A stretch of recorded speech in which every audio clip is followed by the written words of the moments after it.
ఇదిగోండి మావయ్య. బావగారు, ఇది మా సాంప్రదాయం, తీసుకోండి.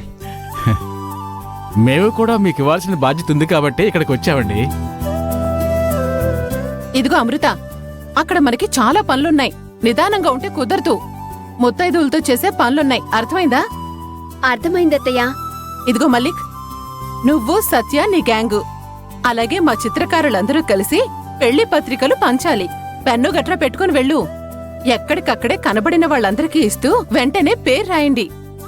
ఎవరన్నా ఎదురుపడ్డప్పుడు మణమ్మగారు మీ అబ్బాయి పెళ్లికి నన్ను పిలవలేదు అన్న మాట రాకూడదు. మరి అమ్మా, సత్య పెళ్లికి మన నియోజకవర్గానికే కాదు, పక్క నియోజకవర్గానికి కూడా పెళ్లి కార్డులు ఇచ్చొస్తాను.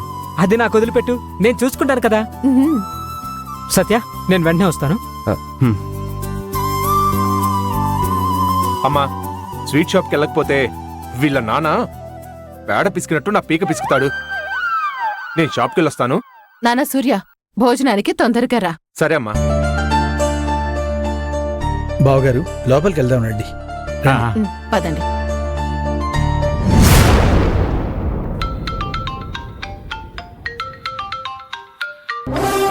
Sir, mister Adinarayana. Sir, good morning sir. Morning.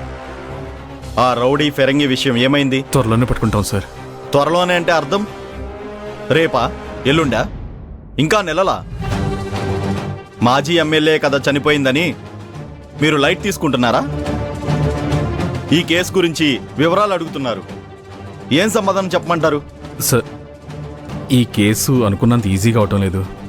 అనుకున్న దానికంటే ఎక్కువ టైం పడుతుంది.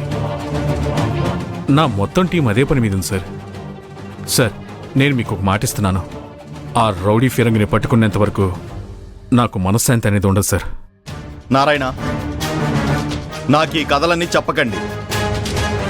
ఈసారి మీ నుంచి ఫోన్ వచ్చిందంటే రౌడీ ఫిరంగిని అరెస్ట్ చేశామని వార్త చెప్పాలి.